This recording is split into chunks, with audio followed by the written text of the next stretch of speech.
fight through every single day. Of course you want to be a champion. Of course you want to be working towards winning titles. Be happy, but never satisfied.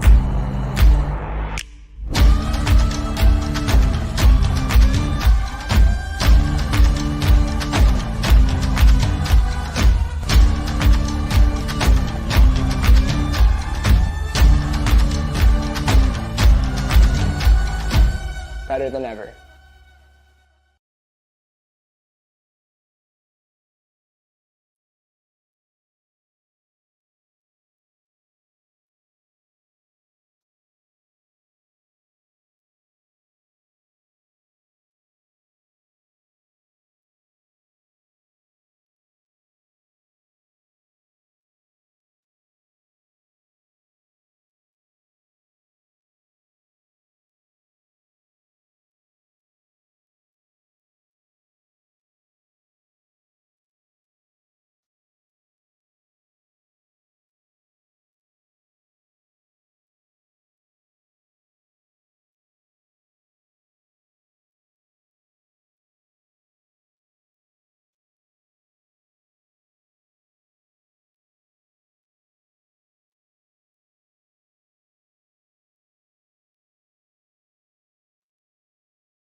Welcome again, Ultimate fans, to our third streamed match of the day, our final stream of the day here at the 2023 Canadian Ultimate Championships, the senior phase of the tournament. We are bringing you a women's division matchup between two Quebec teams, Iris from Quebec and Curb, specifically from Quebec City. We're here at the Newton Athletic Park, a beautiful field with beautiful weather, located here on the traditional territories of the Semiahmoo, Katzie, Kwantlen, Kwekwetlam, Kaikite, and Tsawwassen First Nations. My name is Clayton Howlett. I'm joined here by Sahab Ansari. Sahab, we just got to see a real fun match between Pipe and Quake, that game ending in a universe win for Quake. And now I think we are promised another exciting game. Yeah, an absolute nail biter of our first game or second game, stream game of the day. And now we get to see another Quebec versus Quebec battle here. And Quib being the sister team of the Quake team, and Iris on the opposite end in the light jerseys. Both teams fired up, as you can see, Quib getting their dances on. One thing that I did notice when I watched Quib earlier today, when they played their game against Drift, the second team out of British Columbia, they do like to do some line dances to calm their team down. So hopefully we see a couple line dances. Maybe you and I can try following along, Clayton. I, for a fact, cannot line dance. I don't know about you. Don't put me on the spot like that. But anyway, we had a chance to visit with both teams before the game, and this will be interesting because what we learned is both these teams know each other, and they're actually super pleased today to be showing kind of Canada online here what a Quebec versus Quebec women's match looks like when they're not doing it in their backyard like at regionals or something like that. I say that, and it is a rematch from the finals last year in Brampton, where Elise took that win. But they have played against each other a lot. I did ask Coach Fish of Elise, like, what are your tactics? What are you playing against this team? What have you scoped out? And she says, we already know how they play. And it's just when a testament to how many times they've played each other. The coaches on group telling me it's been, we've played each other about 30, 40 times. So they are used to each other. They are friendly rivals. is what they told me. That's what they mentioned. Yeah. And Iris is a very strong mental team. They're a team that's going to peak. Each and every single game, they're going to keep getting better and better, and that's kind of their team focus. They want to make sure that each and every single member of this team is a vital member and well utilized. Let's see if that comes out today as we reach the very first pull from Quib. A little bit of wind catching under that disc. Yeah, not quite making it past half, Cubes Paul, and Iris is in white, and they'll come down on offense. We see a zone look from Cube immediately.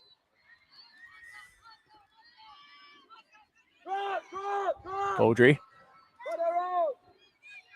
working with her handler core. She'll go over the top to wide open Cote for the first goal of the game. A quick point for Iris. Interesting that we saw that zone right away, Sahab, just because the wind has actually been moving the other way. That we see the wind coming left to right today, so I was a little quizzical with that zone look on the first point. Yeah, definitely. It's hard to say that when you put out that kind of zone look. Some teams are quite comfortable putting out those zones every single point they're on D. Some teams opt to only put it when they are going against the wind. As we can see, Quib putting it on when they're going, when they're on D, regardless. And I'd like to see Quib kind of adjust a little bit, especially when they're going on these against wind points. They need somebody a little bit deeper in the space, right? We saw 2 Iris players in the end zone, completely unmarked, and no Quib player in sight to make that block, right? So I'd like to see that quick adjustment come in from Quib as we carry on with this game. And now Quib on the O-line and Edis on the defensive, ready to set their pull here. That was a hold, though. So, I mean, Iris doing their job there. So we'll see what their D-line has in store for us. While Kirby will just be moving, from the easier side of from the harder side of the field to the easier side. Now, the wind will be in their favor. So, Iris comfortable, but their offensive line doing their job. Nice little field there. Bergeron finds Tilcott. Looking for options. She'll go back. Turcotte, a little tic-tac-toe here. Bergeron, pardon me. Tilcott. Bergeron up the line. Oh, some collisions, high stall count. That disc is high up in the air. Kind of punted at a high stall count.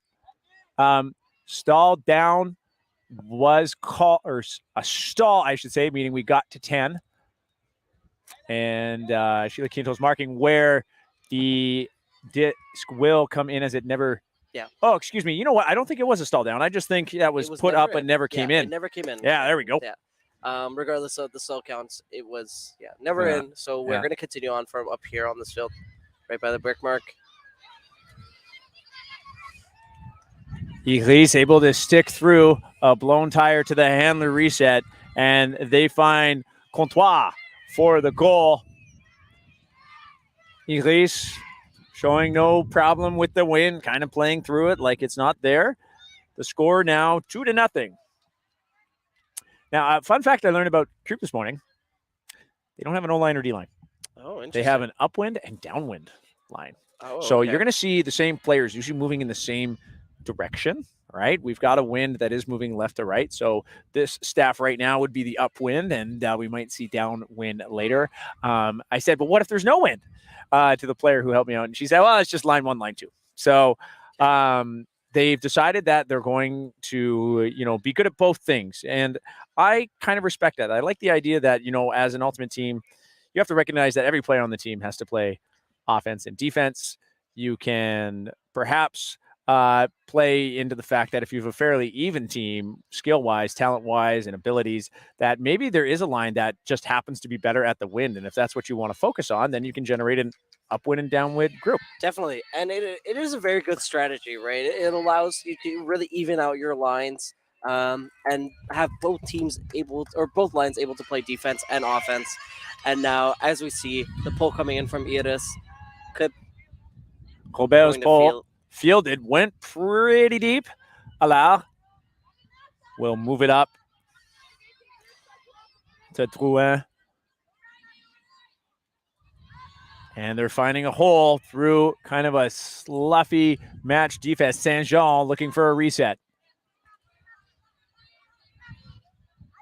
No options. Finds Lesara.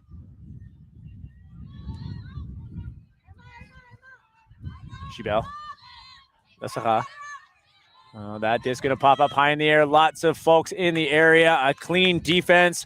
Way to get in the way by Aymon and Baudouin. Baudouin with the disc. She'll find the backhand around, keeping that disc low to Robert. Moves it up to Levesque. There's a pick call out of the vertical stack. Sahab, I have a bad habit of connecting to earlier games and trends we see in the tournament, but vertical stack and pick has been constant. I think that is a tale as old as time, right, Clayton? You're always going to see that as we continue on with the play here. And Iris back with the disc. Peterson airing that out for Robert. She runs that down, a downwind point for Iris. Yeah, and that kind of starts off with the Quip players not aggressively making those throws upwind, right? We saw that little bobble against the wind, and we can't have any sort of those soft throws, right, against this wind. Right. And Iris able to quickly take advantage of that turnover. Now, Quip going downwind, I look forward to seeing what they're able to put together here. This wind is really starting to pick up. It is picking up, and it does shift. We've noticed as well. Now it's kind of coming towards us, and then it goes back left to right. So towards the camera, that is. And so it is hard to kind of determine what the best look is. But the wind is certainly going to play a factor moving forward. We're 7 minutes into the game, and Elise has a 7-point lead. You have to wonder how Cuba is going to approach this deficit right now. They've not elected to call it timeout. They're still playing on. You see all the players, though, coming onto the field, taking a knee, and I really like that. That says the coach gives direction to that line. Here's the plan. And you have this whole contingent of players on the sideline now that understand what is about to happen with the offense. Definitely. So hopefully that sideline help can give them a little bit of a boost, but also just connecting with some throws. I think Krub is, they're just doing it to themselves right now. Yeah. And for those of you listening at home, Edis does not have a 7-point lead, Clayton. Only a 3-point lead. Oh, did I say 7? I'm sorry. We did say 7 minutes into the game. But 3-point lead for Edis and Kip continuing in downfield. Yeah. Iris kind of sloughing in the lanes here, trying to make the upfield passes very difficult. Handlecourt for Cube, working it. Bergeron, she'll go around to Le Tulip. Le Tulip unloads a big flick bomb.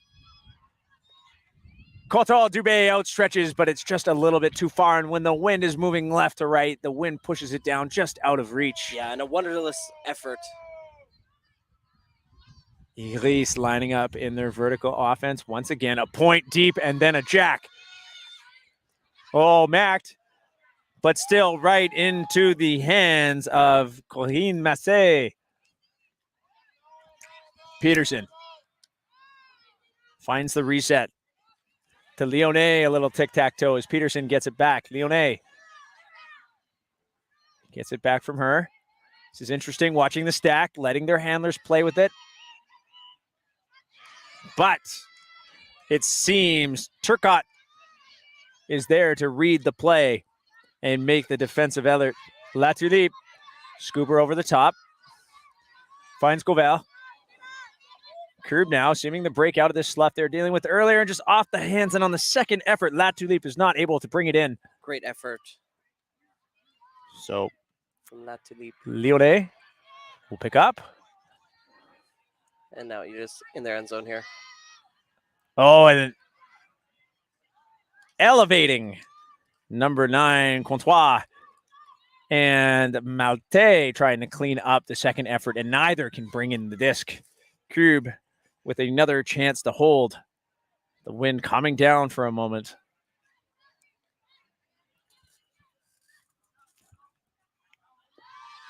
Turcotte. Great find there onto the opposite end of the field. Couture Dubé in the area to receive that big pass. La Tulipe looking for a reset. puts that in front of Bergeron. She unloads a big flick bomb. But the positional awareness of Virginie Malte takes that away. Yeah, did you see that closing gap of Malte? That is insane how quick her legs moved there. Able to find that gap or close out that gap, and we see a timeout called here from Iris. This has been some great offensive and defensive work for both teams here. Quib on the offense now, Iris on the offense now, and Quib on the defense. Iris calling a timeout on their goal line. How do we feel about that one, Clay?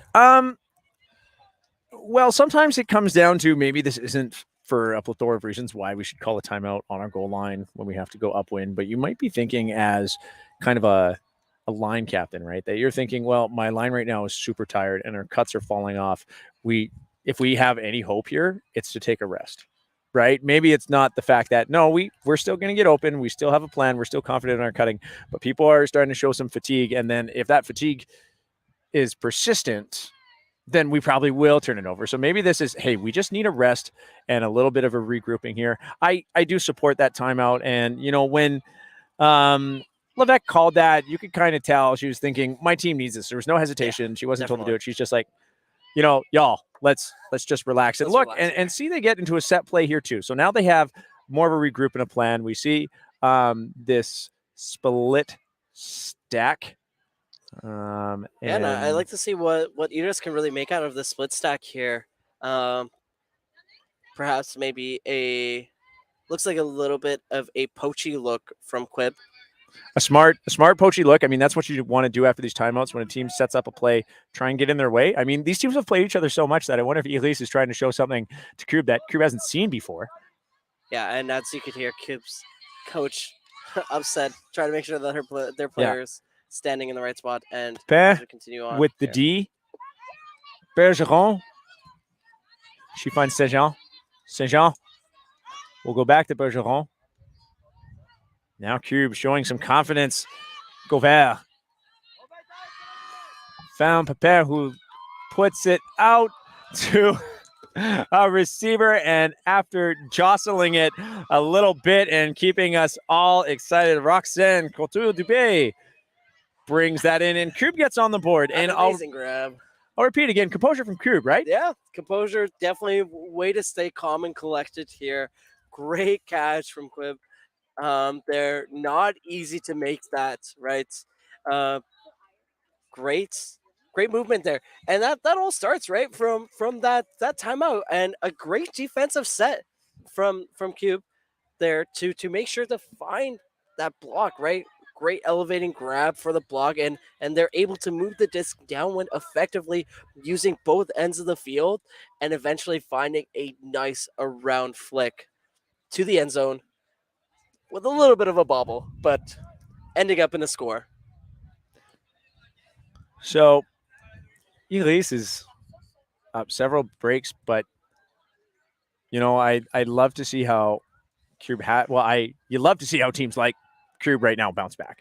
Yeah, and but now what we really need to see is if they can play that shutdown D. I have kind of been paying attention to the personnel for Elise, and I do not think they kind of have the same style as Cube here. I could be completely wrong, but based on what I've observed, they seem to have offensive players in particular out there, while there's also a defensive line. And I'm just looking down at that Elise line, and they're tall. They're tall. I was just about to say that too, Clayton. That is a tall line, and Elise making their way down the field. Baudry flips that to a pointing Eloire. A big throw to a wide open Here's receiver. That out. Topal just unable. Topal unable to get kind of in that layout range. And like you said earlier, that wind is really just going to punt those down. And as I say that, another throw punted down onto the ground. Eloire. She goes around to Baudry, who hangs that for Emon, but Emon stretching out with one hand, doesn't bring it in, and Krug immediately unleashes a big backhand huck. It's going to fade and just bounces off the hands of Saint-Jean. Chibel's throw, that was a cannon. Saint Jean, great closing speed on that as well.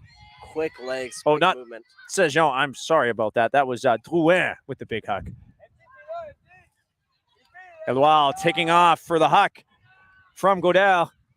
And too far. Again, seeing the wind again, right? The wind it's going both ways right now, pushing the disc too far for receivers, moving from left to right, kicking it up for receivers running right to left. Yeah, and it's not easy to throw in this one. Like we've said before many times today, both teams able to keep their composure on these short throws now. So we see a cut from Saint Jean. See if we see an adaptation right now if teams are going to kind of stop taking these big shots, as they haven't been working out, and we do. So now some more small ball ultimate Frisbee here. Ultimate, that is. Whoops. Oh, and no call off that contact. That just seemed to get lost in Viet Matt's hands there. And this time, Papin's able to error it out to space easily to Lasara. Iris, 4. Cube, 1. Yeah, and that's the downwind point that you're talking about, and that is an O point for Edis as well. Keep doing a good job of making sure that you just really had to work for that one, right? And also kind of knocking on the doorsteps a couple times, right? Getting that big huck coming and working really, really hard for this upwind point. As we continue on with this game, if this wind carries on as it is going to be more and more difficult, and we might see goals come in on only one half of the field, Clayton. You hope not. Yeah, you really hope not. We are taking a water break right now. They're 45 seconds long. Once the humidex reaches a certain height or severity number, teams are forced to take water breaks on multiples of 4, 8, or 12. So we do have a water break right now. So think of it as just a little bit of an extended time between points. It has been interesting that a lot of teams not used to taking water breaks have actually been having a struggle getting back onto the line in time for the pull or to pull. It's been kind of quirky. It's usually most teams that have played at a national level and have played in tournaments with observers and timekeepers are generally pretty good about being ready for the pull. But the water break is throwing everybody. I think everybody gets that shade, gets that water, and says, okay, just managing myself. And before you know it, that 45 seconds is up. They don't realize it. And then suddenly not everybody's on the line. We see, players from Crew going on quite late, and they only have 20 seconds to be ready. Definitely. Now. And it's like you said, not easy to keep track of that time. 45 seconds is a very, very short time in between points for that water break. And then immediately right after having to put up that pole. Loving the sideline energy from Elise right now, all the different ways they can signal defense. Yeah, and Kip as well, doing the same thing, getting some good energy on the sideline as we carry on with this point here. So we see that slough in the middle. So instead of playing total hip-on-hip defense right now, we see Elise willing to slough off that offside handler and get in the way of the lanes, and it pays off as Malte gets the big run through D, and Janae will pick up. Janae looking for options. There is a pick call signaled by those muscly arms in the air. And Janae and Latulippe will determine what the count was. Autumn Toki there to verify the count. Always love the help from the observers. It is coming in on 6. It seems that Baudouin just has to go back to where she was when the infraction occurred. So 6 count. I'm expecting Baudouin to go up the line hard and then Massé to come back. Never mind. Baudouin goes up the line off a good flick dish. She's looking for options. Peterson comes out of the stack, a big IO and an athletic grab by Ernest. Malte. Baudouin. Looking for options, looks off the IO instead, elects to go around to Janae. Shanae doesn't like that IO flick. That was a tight window. That one's a bit bigger, able to move it up. And Elise cascades that throw from Massé, going over everyone's head, but in the back there was Malte ready to gobble it up. And Clayton, I really love this. What Edis does is it feels like there's always a second person ready coming out of that end zone stack, just in case something goes over the heads of the thrower, right? So, or sorry, of the intended receiver. So Edis really, really playing this sort of heads up game, understanding how to play in this win. This is a seasoned team. They have played in all kinds of nationals tournaments, including worlds tournaments as well. Last year they played, or sorry, years previous they played at CUC, which is the World Ultimate Club Championships, right? So they have quite a bit of experience as a team. And this is a team that loves to work together. They love to make sure they maintain their good, strong mental and push each other to be better players, right? And yeah, it's not easy to score those upwind points, but Edis making it look quite simple. They are making it look quite simple. The score 5-1 for Elise. We are still pretty far away from the halftime cap at the 45-minute mark. A whistle will go, and then a point is added to the highest score, and that is where we will take half. But with the way things are going, Elise is on good track to take half with 8 points here. A big layout block by Emma Ernest, just stretching out, getting some fingertips on that to cause the bobble.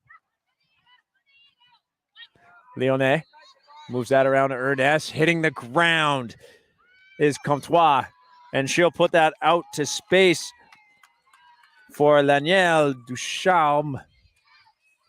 And now the lead extending to 6-1. Yeah, and that play, just like you said, starts off with Ernest with an amazing layout block, right? Really, really extending herself out there, putting her whole body on the line. It is not easy to do that, right? And she really extends, gets a little fingertip on it. That's more than enough to distract the Q player from being able to receive that catch. And yeah, like we said again, right?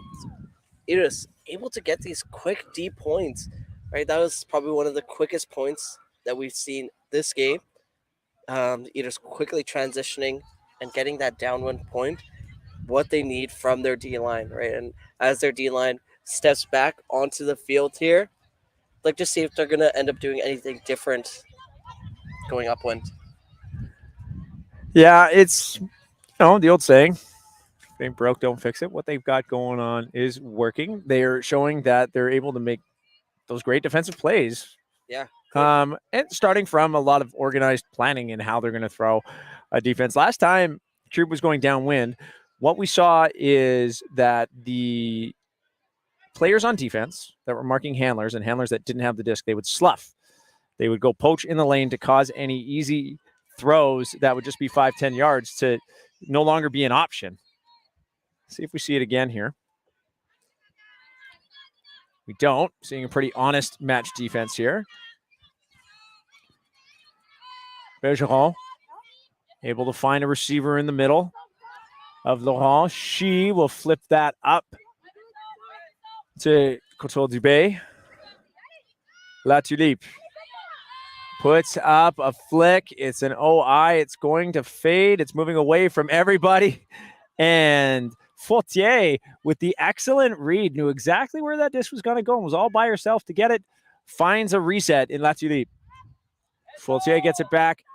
She punches that into number 7, Maëlle Roux. Really good heads-up play there from Marianne Fautier as everybody else, and this is something I like to talk about, Sahab, is everyone else started wondering how they were going to post up against the opposing players so that they could get a play on the disc without ever really putting themselves underneath it where they could get the disc early, where they knew they could jump to get it. Fautier, on the other hand, was like, well, I'll just go over here by myself where I'm clearly going to get the disc, where I know exactly where I can get it, and came up with it. Yeah, and also I'd like to give a little shout out to Beautrier there as well. She perhaps could have made a defensive effort on that, but opting out of it to make sure that she doesn't make that dangerous play, right? That's one of those dangerous plays that could easily become a blindside where both players are eyes into the sky. And I've seen it thousands and thousands of times coaching juniors where both players are looking in the air and bonk goes each other's heads, Yeah. both to the ground. We get a quick stoppage of play, and I'm glad that didn't happen there. I was a little bit worried as I saw that disc in the air for hanging for a while. But yeah, Quip able to make that quick around. Love to see that. And that's what they really need to be doing, making sure as they are doing to use both halves of the field, that's really how they're going to get away from this Edis defense. As So the Cube score lines up for this pull. Score now 6-2. Cubes pull. Past half, just about at the brick mark. Iris picks up. They're in their split stack again. That's a tango as two players streak across and one goes in and out. Godel gets that moving. Iris moving the disc quickly. Prévost has Topal. She'll lay that out to Baudry. And what an answer, Yeah, as definitely. they say. Baudry on both sides of the offense and defense, able to make quick work of the field. Excellent little run in, and another great throw from the Iris player there. 7-2. Iris leading. We are, let's see how far we are from halftime cap here. 18 minutes. We are 27 minutes into the game. And it's interesting that there hasn't been a timeout call made by Krug. Often you expect teams when they're down by this much and another team clearly has momentum that you'll take a timeout. I don't know if it's because Krug is sort of finding their rhythm. Maybe the coaches are thinking, there's nothing we really need to talk about. Yeah. Right? It's just some execution stuff. They did get a timeout earlier thanks to Elise, who called one when they needed to regroup and set up a split stack play. So perhaps, Krug is just thinking right now, it's not as if we don't know what to do. We've got lots of personnel, about 3 lines worth of players. We can get the rotation on. Yeah, and maybe Cube is saving those timeouts for when they need them in the red zone, right? So perhaps that's how they like to use their timeouts, and they'd rather opt to do that, especially against a team that they've versed before, right? A team that they've matched up quite a few times against. So as we carry on with this game here, Cube on the offense. Bergeron looking for options. Has Bizot. Bergeron. She'll find a hole through the middle to Long Epée. Nice little grab there. Long Epée. She'll go up the line. Turcotte moves that around. And a big flick hook from Bizot. And alone in the back, Annabelle Dufour. Krug brings the score up to 3, but Iris leading with 7. Half will be taken at 8, by the way. Half is always taken at 8 unless the halftime cap interferes. So half will be at 8. 4-point lead for Iris. Iris, as I like to say, in the driver's seat right now. They are on what has typically been the harder side of the field. Now they're on O. So they're going to be moving towards the easier side. So Iris kind of starting to take over this game, but Quip able to come back, right? Getting those 2 holds that they desperately needed, able to move it again, or with this win. Now, what I'd like to see from Quip to carry on is they're going to need to get these upwind breaks, right? So this is where the challenge really starts to begin for Quip and for Edis as well, carrying on to continue getting those upwind breaks as they have been getting so far, right? They are downwind now on offense. And as Quip lines up for the pull here, I'd like to see if anything different comes about. We did see an early zone coming in from Quip. Let's see if that happens once again. It's a little bit of a coach conversation as that pull sails a little bit past, or a little bit before the brick mark. Iris setting up in a horizontal offense. moving the disc with ease. I can't keep up as they're moving the disc so quickly, person to person. Finding a quicker round.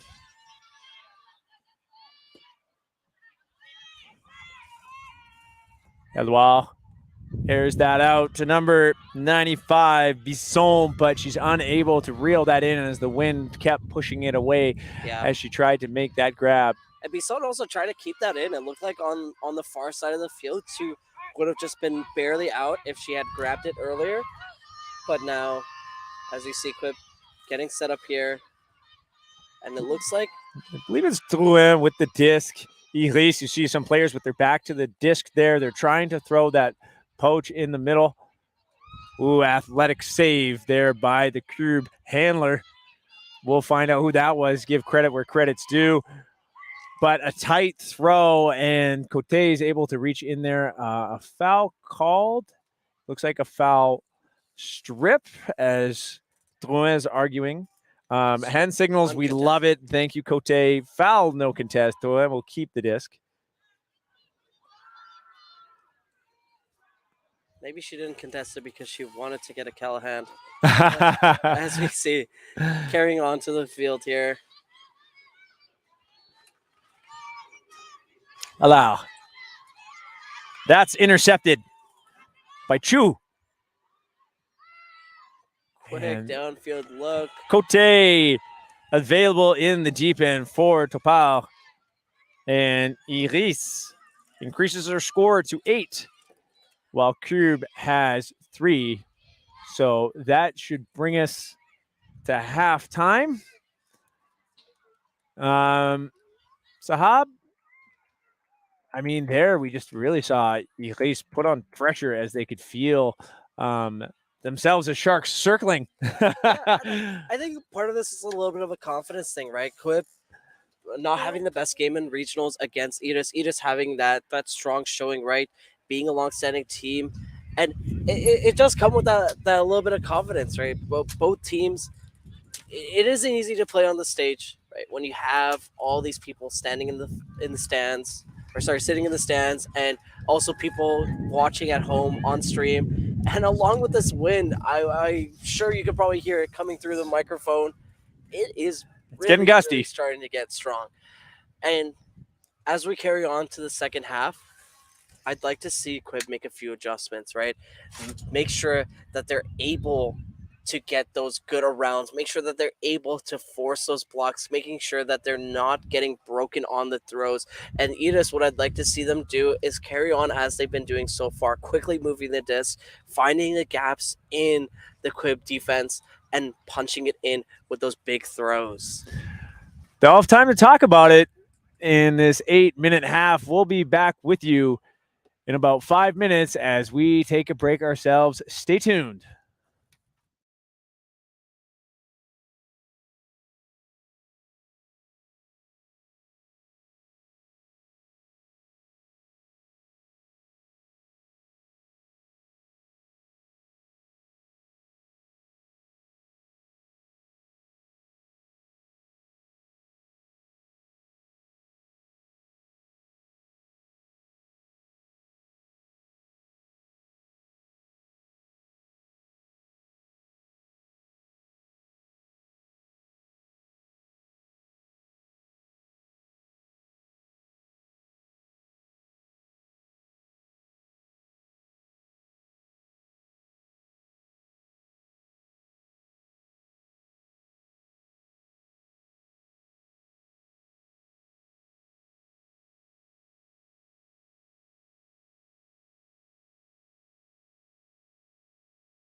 Welcome back, fans.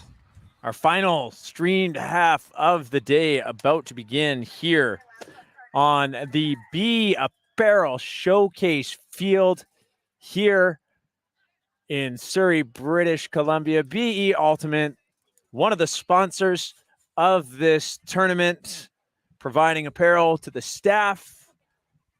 They do jerseys for some teams. They sell a lot of swag. They have a big tent here that you can come down and get all the stuff you want, or look them up online and order your favorite stuff. We're also sponsored by Discraft, providing us the most important piece of equipment for these tournaments, the game discs, which have proven to be popular. We're particularly popular in our juniors tournament. And when I say popular, I mean we didn't finish with as many as we started. Oh, yeah, and that tends to happen for those juniors tournaments, right? I think every single team, along with the tournament directors, can say that more than 90% of discs do not make it back to where they belong. As we continue on with this game, a big roller pull from Iris. Iris currently up 8-3 against Cube. Seeing a zone look from Iris. Bergeron, patient, able to find Fortier. Fortier punches it through. And stretching out to make that catch. Cube keeping it alive. His number 16, Catherine Laurent. That hawk downfield. Yeah. Too high, kind of floaty. Iris able to snack on that. Comtois was ready for it. Baudouin.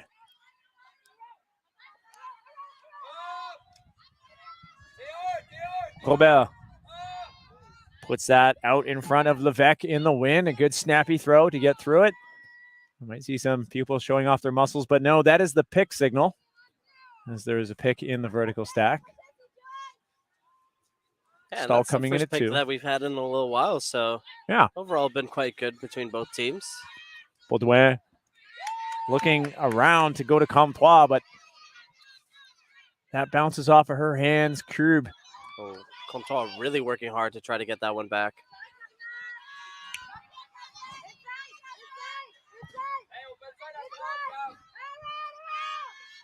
Control Dubé working with her handler car. Fortier has it. She sees an option. Instead goes for the dump to Bergeron.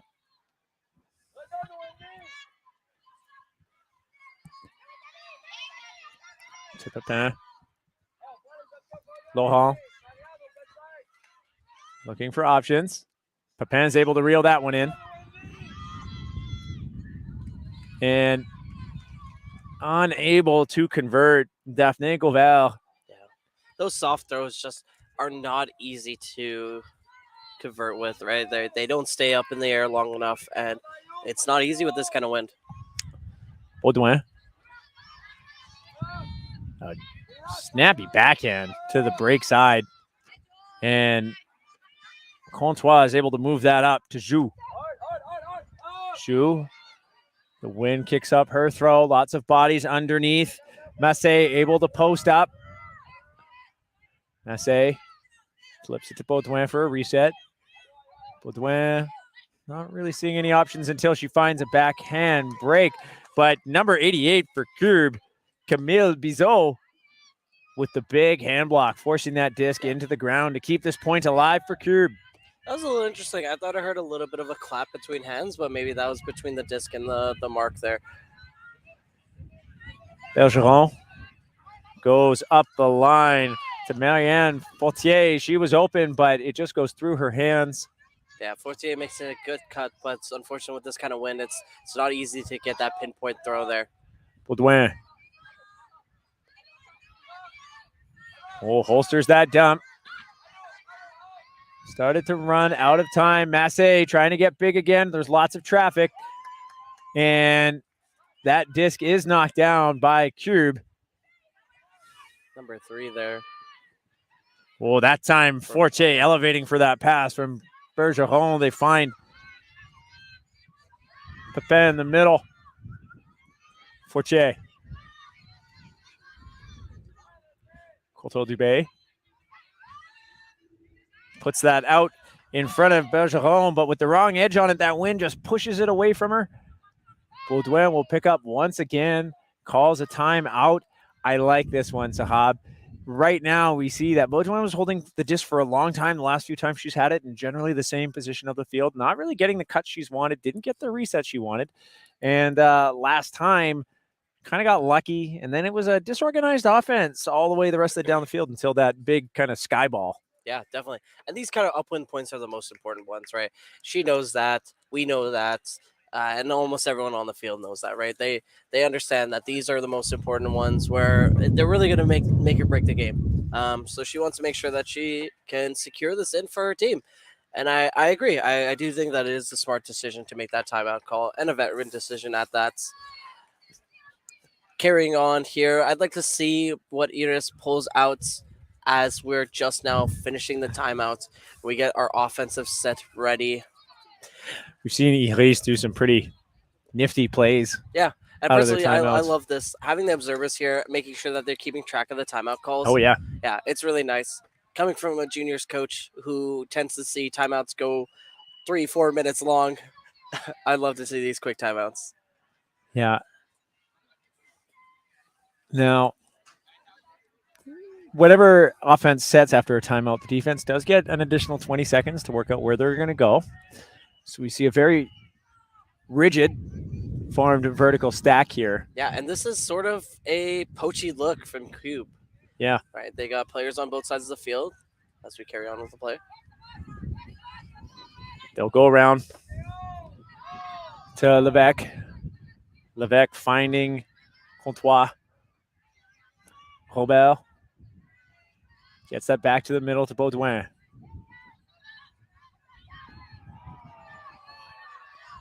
Baudouin looking for a reset. Massé is there, losing some yards though. Well, Massé trying to do that step in backhand, loses her balance. Is able to stay with it though and get it to Robert. Ooh, some speed from number 38, Leoné, but a massive layout block from, I believe that was number 42, Daphne Gauvert. Huge athletic play to keep this point alive yet again. Yeah, Daphne Gauvert really, really putting in the effort. And, oh, just Massé that. Elevating to stop that huck to Couture Dubé. Jou. Oh, and a big block. Bizot. We love to see that. Great hand block from Bizot.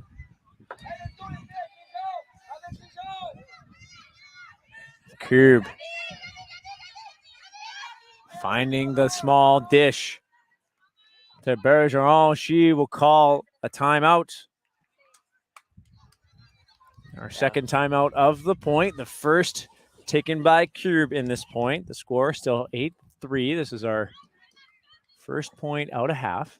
And this is a hard one for sure. This is one of those ones where it really does come down to the coaches, right? Coaches got to pull out something to play on the offensive set, and not only that, they got to kind of predict what the defensive set is going to end up being, right? So they got to make sure that their players understand how to play on both ends of the field and what is going to happen and what could potentially happen, right? So I'd like to see what Cube is able to pull out here, and I'd also like to see if Iris is going to do anything different, if they're going to set up that zony look, kind of like how Cube did against them when they called their timeouts. Perhaps a set play appropriate in the spot. You know, you got the wind with you. You're about half field. Cube has demonstrated that they do have big throws. So yeah, and it definitely looks like this is a very deep setup. Yeah, perhaps a dominator. Dominator, if you don't know what it is, that's where the handlers are given all the room to work together. This is a horizontal set. It's kind of squished towards the middle of the field. You're not really seeing Cube extend themselves out to each sideline here. So it's just they go for the long under. It doesn't work out and just can't be kept by Cube. Fortier did her best, but off her hands. Robert unloads. Not quite in is Levesque. She'll go to Massey. Massey with the IO break and the sure hands of Elise bring that in. Malte with the goal. Yeah, you love to see that from Elise. They got such great bombs on their throws. Amazing hug against the wind, too. That is not an easy thing to do. Really, really moving it through the space. And a great grab there as well. Yeah, carrying on. Love to see that come through as Elise keeps pushing it forward down the field. And forward to 9-3. So a big point lead right now.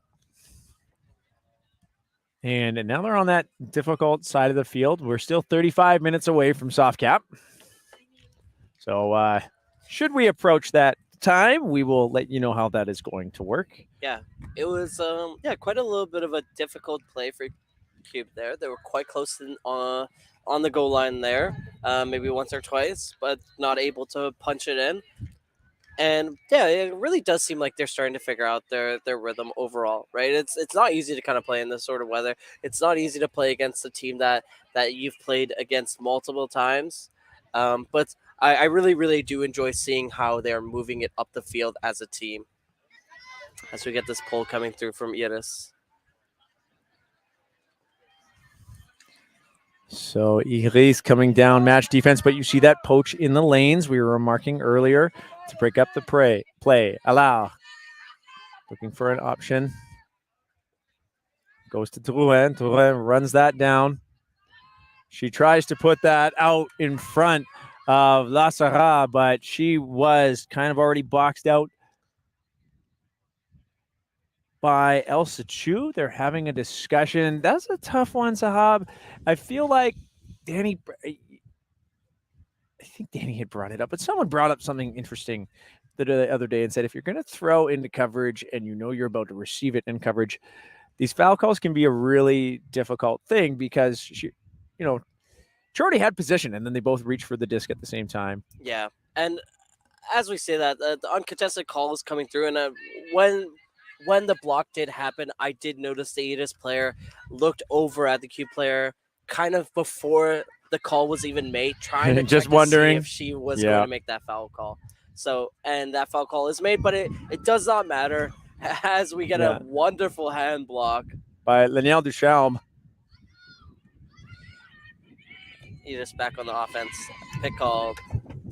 Great movement there to call the pick and immediately catch the disc right after. Quick, fast hands. If you do not know, you do have to catch the disc if a pick is called. Otherwise, it is a turnover. Yeah, so it was quite important for her to catch that disc. Good heads up play by Janae. She'll go around to Peterson. Peterson back to Janae. Elise showing some discipline here. Peterson and Janae happy to play together. If they don't want to take a shot, that might be risky. Oh, able to save that is Julia Bisson. Great read from Julia Bisson. Chu finds Janae.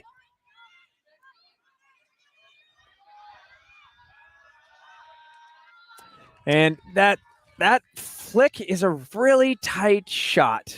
Yeah. When you're hitting that inside shoulder, or you're trying to hit the outside shoulder, and that hits the inside shoulder. So thrown basically essentially behind the receiver. Yeah, really, really hard for both the receiver and the offensive player. Oh, a nice big around throw here for Cube. Oh, huge Great run through block. bid. That was number 39, Emma Ernest. Ernest lunging into the sky for that block. Nita's on the doorsteps. First throw, able to secure it. That is number 3, Mathis Malte from Janae. Securing that goal for Edis. So our score now, 10-3 for Elise. Remaining in control in this game. Battling through a few mistakes.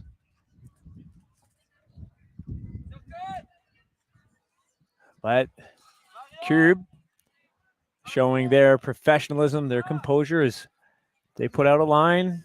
Everyone safe for the last line that just played is out on the field, waiting for the line call, taking a knee when their name is called.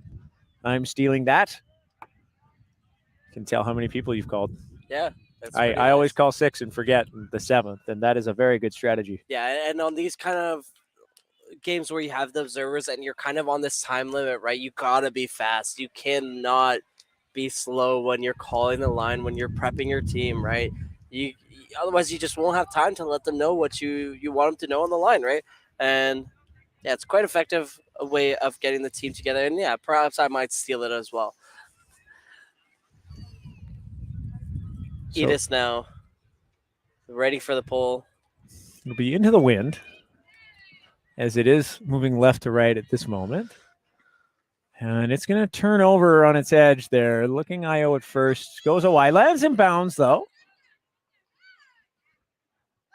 And Cube with a set play. Gets it to Longepe. And not the intended receiver, but Govel there to collect. Yeah, Gover with a great heads-up play there. Unfortunately, a quick turnover now. Edis on the offensive end. Eloy picks up.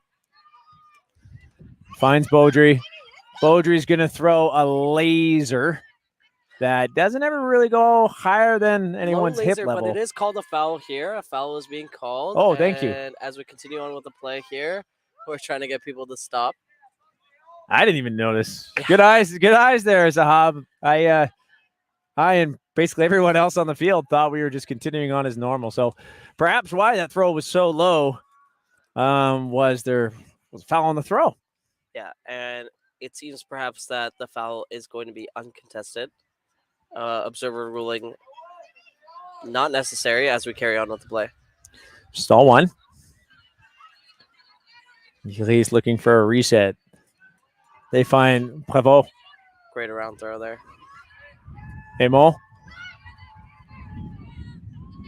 throws that on the inside of Topal. She's not able to bring it in. Crew picks up. Nice athletic effort from Topal. Yeah. Doha airs that out for Turcotte. Oh, digging that up out of the ground. Faultier keeps it alive, gives it to Fabre. And she tries to put that out in front of Turcotte, but kind of high, kind of far. Yeah, those are hard. When your legs are tired, it's not easy to change that direction quickly. Elevating. Topal to keep that. Flips it to Beaudry. Beaudry is going to put it out to space. Nice little block there. Trying to see who that was. So that throw. I mean, I think we're seeing a little bit of fatigue right now, Sahab. Yeah. Coop seems to get this going, but, Longepe's throw just a little too far away. She's going to force towards us on the sideline. Eloy airs that out. Easily caught by Chloe Amo.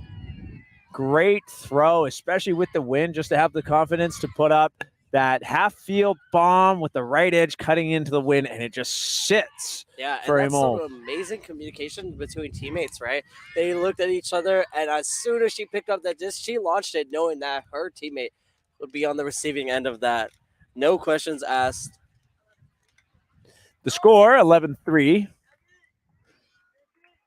And we were saying earlier just about the cap, and I guess I'll talk about it now as we're getting into that territory. In about 27 minutes, the soft cap will go on. There is no hard cap in these games. I just love talking about cap rules. It's kind of my thing.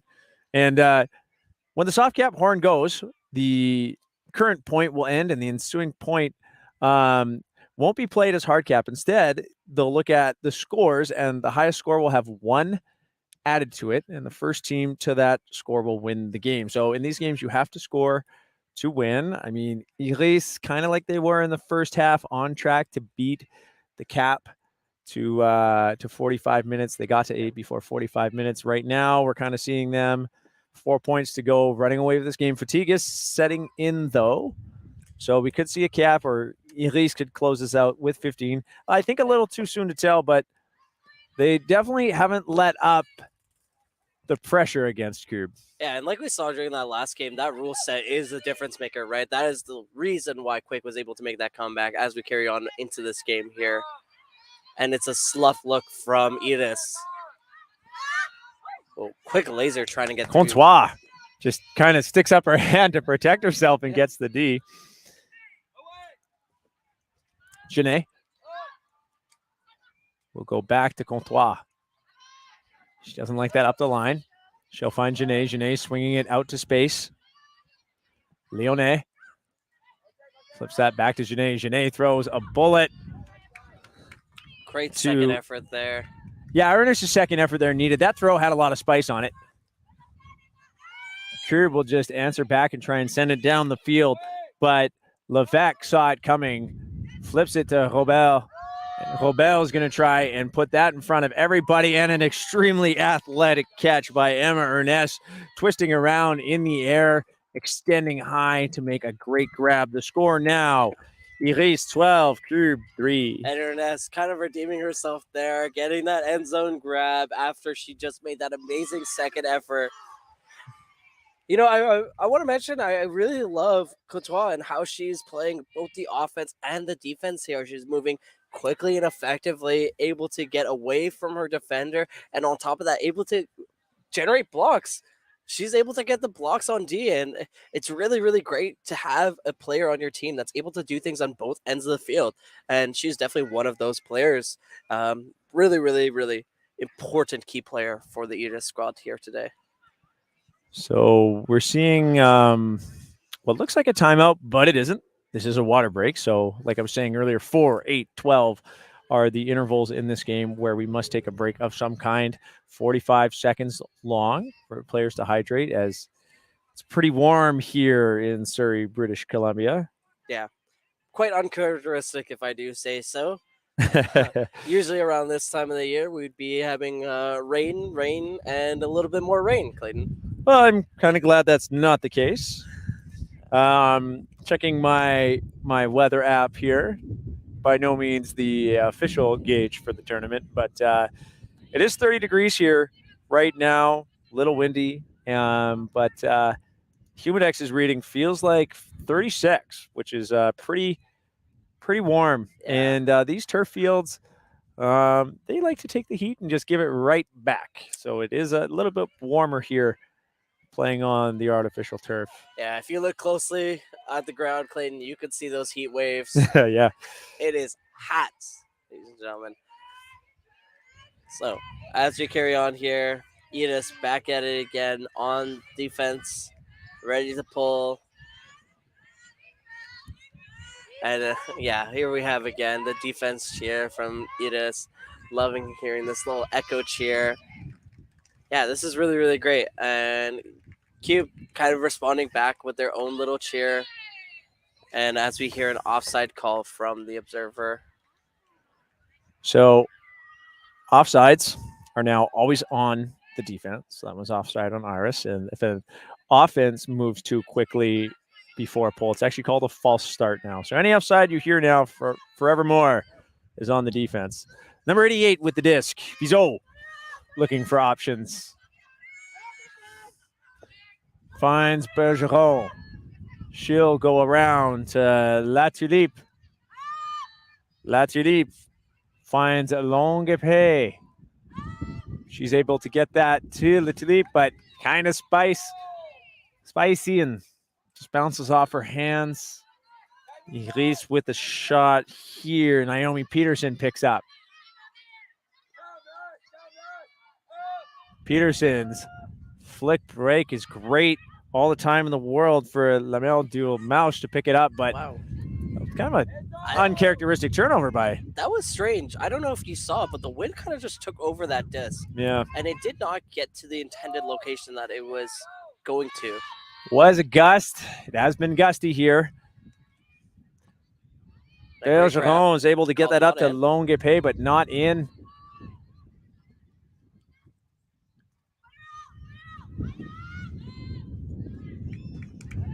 that disc sailing past its intended receiver. But I believe we have a stall down called. Stall down uncontested. Yeah. Thank you for the hand signals. Disc is going to go down to the ground. Tapped in. It's interesting, though. If I was Elise, I would actually want it in Robert's hands in the middle rather than down in the corner. Yeah, definitely. And we see Robert picking it up here. Peterson moves it to Robert. So Elise having no problem moving the disc to a more favorable part of the field. Peterson. Oh, a bid there by Bisson is not enough to reel in that high pass. That was top shelf corner. That was really difficult to get to. Bergeron will come and pick up. Oh, and that just bounces off the hands of Camille Bizot. She didn't really know what happened. Baudouin picks up. Flips that out to Bisson.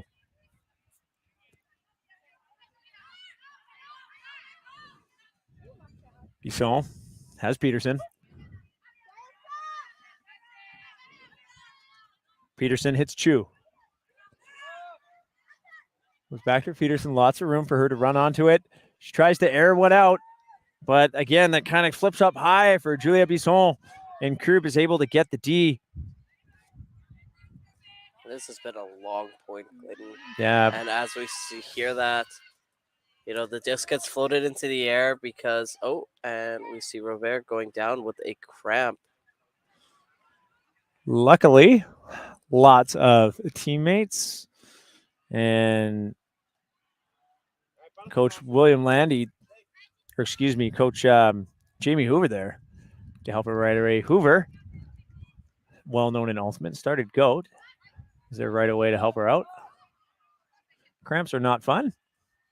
Yeah, definitely. And this early into the tournament, getting that kind of cramp, really, really makes it difficult. You got to head back to the hotel room, get a lot of electrolytes back in you, the sodium, potassium, right? Everything that you need in your body to make sure that you're not cramping.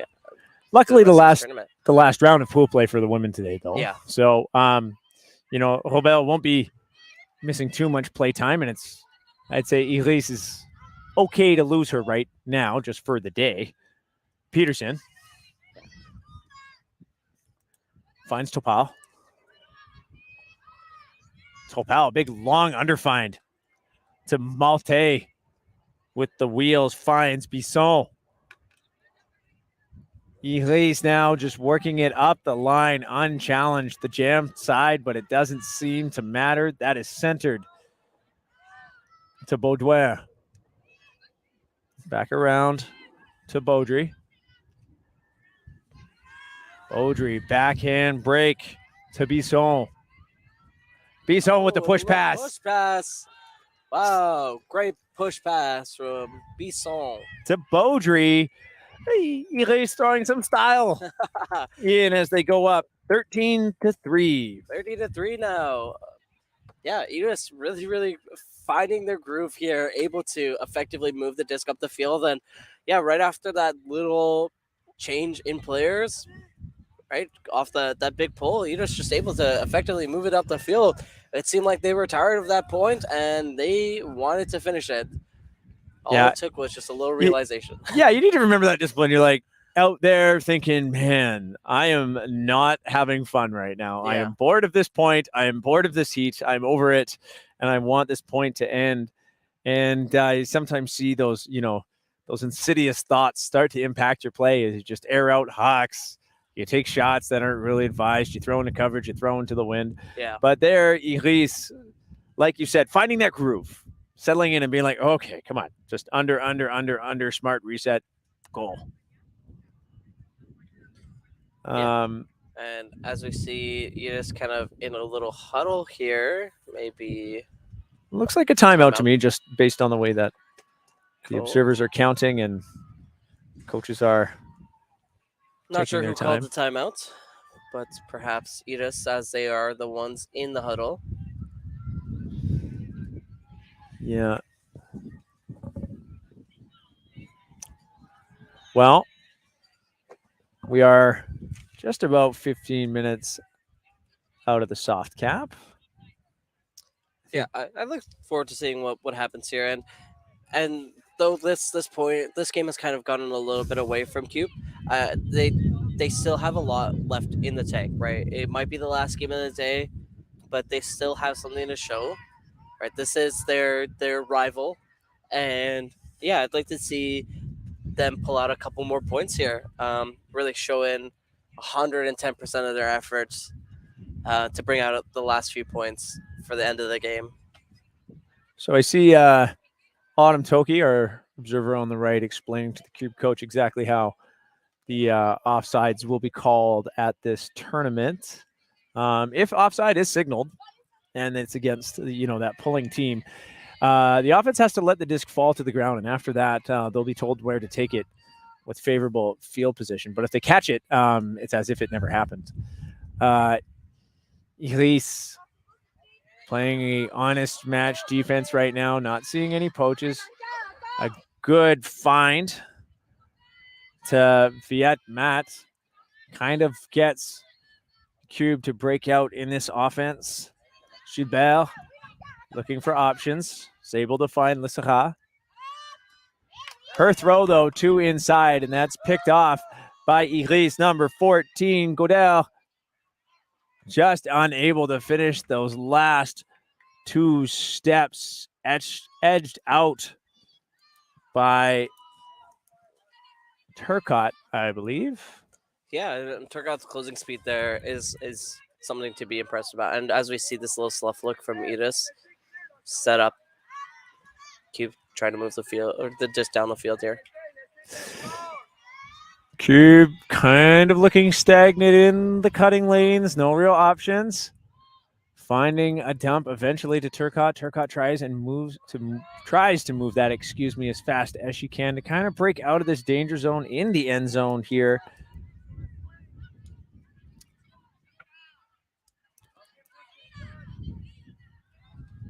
Cloutier finds a receiver eventually. That disc kind of lofty in the wind. And a little bit too quick there. Yeah, Beaudry trying to just punch that in. I mean, you could have waited as you were on the line there, but Iris still showing this clamp defense. And that pass goes off the hands of Turcotte. Drouin Jacques has a flick around to Eloire. Eloire, open side find to Beaudry. And Beaudry is able to punch that into number 27, Nina Prévost, the spirit captain of Iris. Yeah, great little punch in there from Prévost. Nice little catch. Great cut from the back of the stack as well. And yeah, that puts Edis on game points now. That's right. So yeah, as we carry on with the rest of this game, Cube now calling in their lines here, setting up. But yeah, it doesn't seem like they've given up. They're still putting in a lot of great effort on the defensive space, and I love to see it. The other thing, they won their two other games today. Yeah. So in their pool, right, this is not as if this is a do or die game for Cube. It's not as if they lost their first two games and be relegated out of this tournament if they lost this game. They did beat Drift 13-10 earlier today, and they beat PPF 15-5. Yeah. Iris also won against those two teams, so it'll actually be one of those two teams, PPF and Drift, kind of fighting to stay in it right now. Unfortunately, we can't see where they are to tell you who, but Cube losing this game, which, I mean, I'll just say is what's going to happen at this point, unless we see the greatest comeback in Canadian Ultimate that I can remember. Yeah. But, Cube is going to come second in their pool, and that's still a favorable position to be in for the rest of the tournament. They have a lot of intel on Iris now, and the kind of things they're throwing at them. So that poll doesn't go very far. Its edge catches the wind, and it's pushed backwards to about Iris's brick. So Cube is in a good spot here. They'll center it. They're essentially in an end zone set.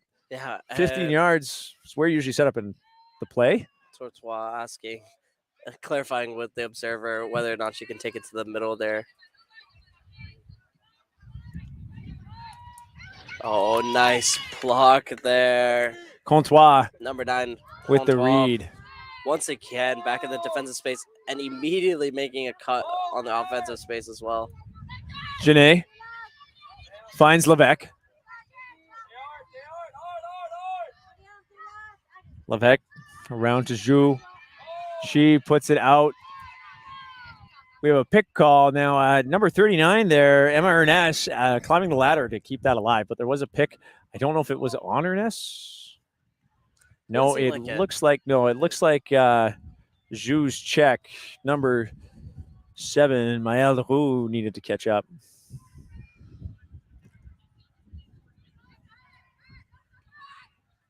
Reset to the middle to Lyonnais. Genet. She'll find a wide open Ernest. A little give go here. Ernest into the end zone, and that'll do it. Iris, excuse me, pulling out the win against Curb, 15-3. Sahab, Iris clearly in control this entire game.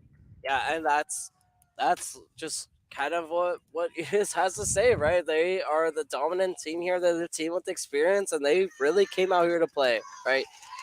And that's kind of what I expected to see, based off of their regional game, and Cube definitely able to pull out a little bit more from the tank, right? They were able to score a few more points and really push themselves against this wind here. It was not easy to play here today. Edith coming out as a stronger team, really showing it here today. And I look forward to watching them during the rest of this tournament, and hopefully look forward to seeing them later in one of our bracket play games. Well, that does it for our stream today. You'll be able to tune in tomorrow. Check the stream schedule to see what games interest you, as we'll bring you more action from the Canadian Ultimate Championships 2023 edition here for the senior phase of our tournament. My name is Clayton Hallett, and my colleague Saban Sari will be on the stream with you tomorrow. Thanks so much for tuning in.